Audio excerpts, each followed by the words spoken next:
Could the professor have played in the NBA? This talented 37-year-old has been entertaining millions of people for almost 2 decades. When I see clips from the AND1 tour, it's just pure nostalgia.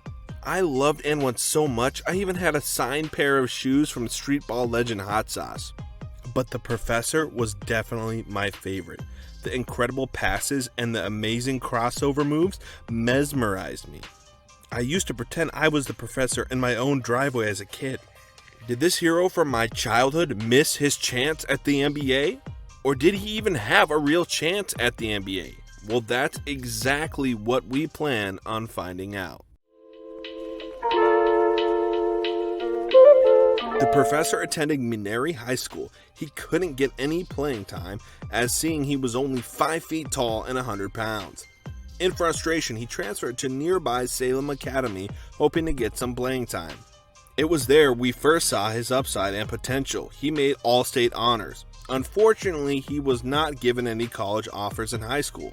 He went to Chemeketa Community College as a walk-on, but didn't see a great amount of success at the college level. At least not enough success to get recognized by any pro leagues or larger schools. Little did the professor know his life would soon change for the better in 2003 when he attended an AND1 mixtape event as a fan. He impressed the people at AND1 and went on tour with them. He later showed he was the real deal when he hit a game winner in Madison Square Garden later that year in 2003. He was on tour with AND1 until 2008, but just because he had success with AND1 doesn't mean he's capable of playing in the NBA. The first thing we're going to look at is his size. The professor is 5'8", 140 pounds. Now, we can't just look at his size and say, no way a 5'8" dude could play in the NBA. Of course, that does hurt his chances, but in the history of the NBA, there has been 11 players shorter than the professor. For example, the shortest player being Muggsy Bogues, standing at only 5'3". But all of these players were extremely quick, strong, and athletic. Unfortunately, the professor never really had these gifts to the level of these other NBA players. He didn't have NBA speed or strength. Can you imagine the professor trying to guard an NBA point guard like Ja Morant? No offense, but he would get absolutely cooked by any NBA point guard. I'm not going to say that he couldn't play professionally anywhere, but at least not any top leagues. Even professional leagues such as the Professional League in Puerto Rico are extremely competitive. There was actually a recent match between a professional Puerto Rican team and some good basketball players in the Crew League, and they absolutely smoked them. Or take the NBL for example, where LaMelo played before the NBA. The average player in a league like this is extremely good. This level of play would be too good and too strong for the professor to be able to compete on a regular basis.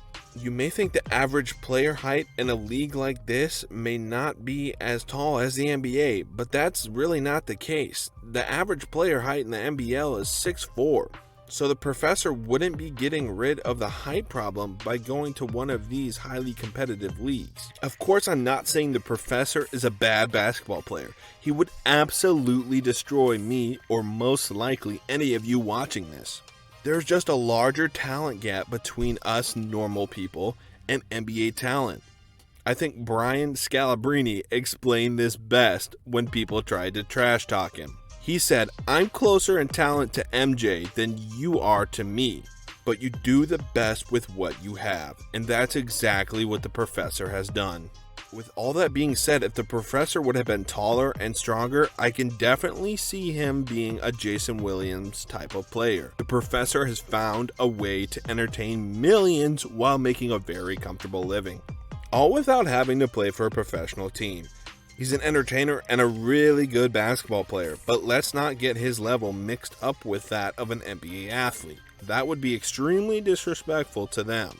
But with all that being said, the professor is an excellent content creator and a really good basketball player. Thank you guys so much for watching. If you enjoyed, please subscribe. I have a lot more content on the way. Until next time, peace.